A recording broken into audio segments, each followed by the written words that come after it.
talker, let's stop. I'm the old woman of Virginia Organizing. You see this gray hair? I was on the original organizing committee in 1995 in August. And let me tell you, Joe is a wonderful organizer.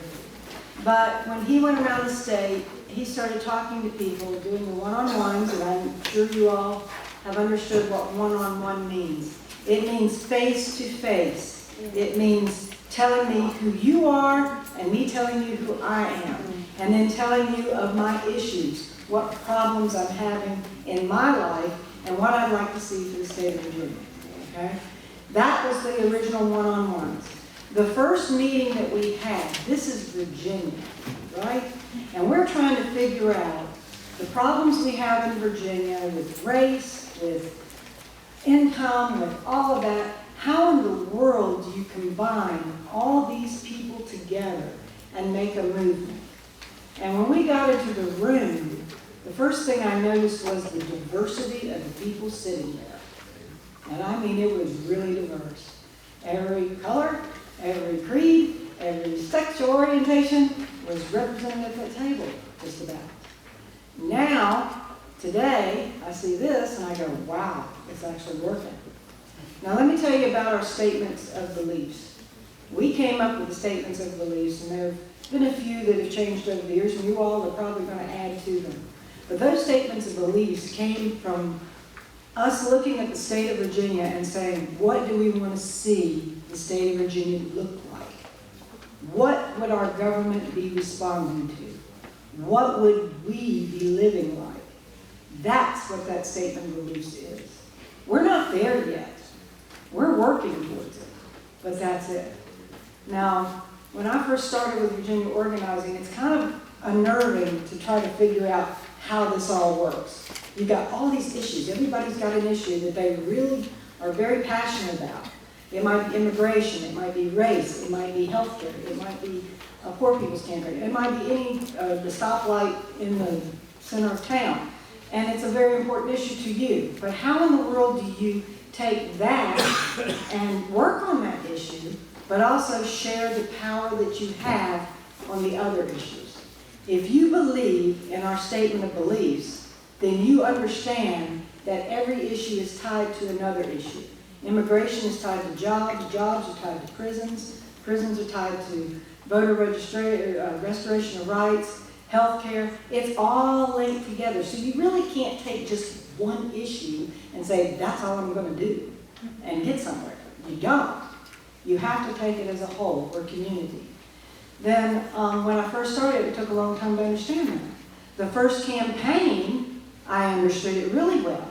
When phone calls started coming from Eastern Shore and Southwest Virginia, Lee County and Prince Edward County, and Joe's getting calls from legislators saying, please call off the dogs because we're calling on immigration, we're calling on healthcare, we're calling on everything. And so that was building power. Now I know it's scary, it really is. And the one-on-ones are so important. And I want to tell you something, a real short story about how we came to actually deal with this and say that race was really important. On that original organizing committee, it was Margaret Morton that said that if you do not tackle racism in Virginia, you're not going to get anywhere. Unless you tackle that issue, and this organization takes it on, we're not going to change nothing, because it's all based on race in Virginia. And I come from Appalachia. I'm a hillbilly, I'll admit it. And I'm taking that term back. Some people say that's a bad thing. My people were the original rednecks. They were unions, and they were union miners, and they wore red bandanas in the mines. And so I'm taking that term back. Of course, my mother never used it as a derogatory term. She called herself a hillbilly, and as whenever one of us kids were having a problem at school, like when the teacher had tied my left hand behind my back so I could write right-handed, and I came home with whelps around my wrist, and my mother went to the principal and said, this hillbilly will kick your butt. So we use it in a good term. Now, In Lee County, it's a very, very small county. And in Bland County, it's a very, very small county. I come from one of the whitest areas in Virginia. That's the only way you can look at it. When you look at the power analysis of your county and you figure out where people of color are living and where they're at, in my county, there's 80, maybe 81 now. 80 people of color live in one section of Bland County. 80. There's 700 at the prison. Okay?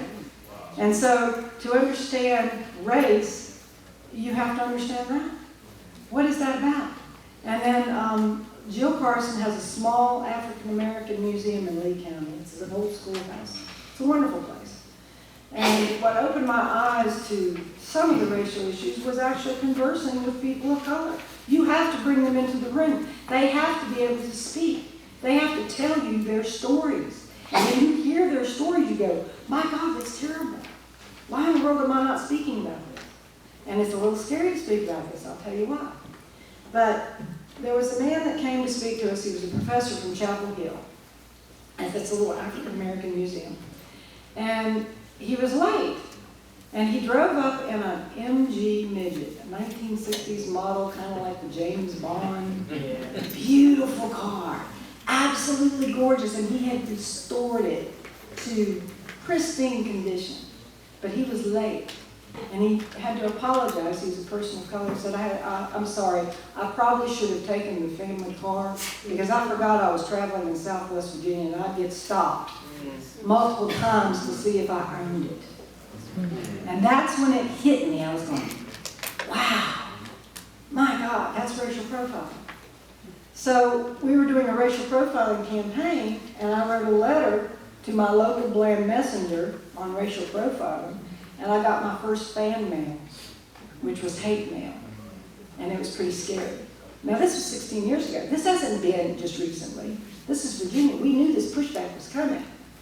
But there were a lot of C words and B words, and I think the most creative was commie witch. And I might be the witch, but I'm not a commie.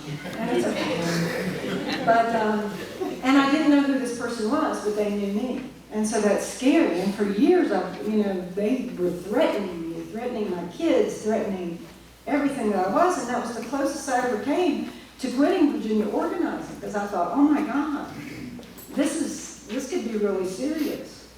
Well, here I am 16 years later. I decided that they have the fear. They have the fear of change. And we have to change it. This is not the world I want my children or my grandchildren to live in. So this statement of beliefs, this is what we want Virginia to be. And this is what Virginia is going to be, whether they like it or not. And they're not stepping down. And if they think if they're going to come after me, this hillbilly will kick their butt.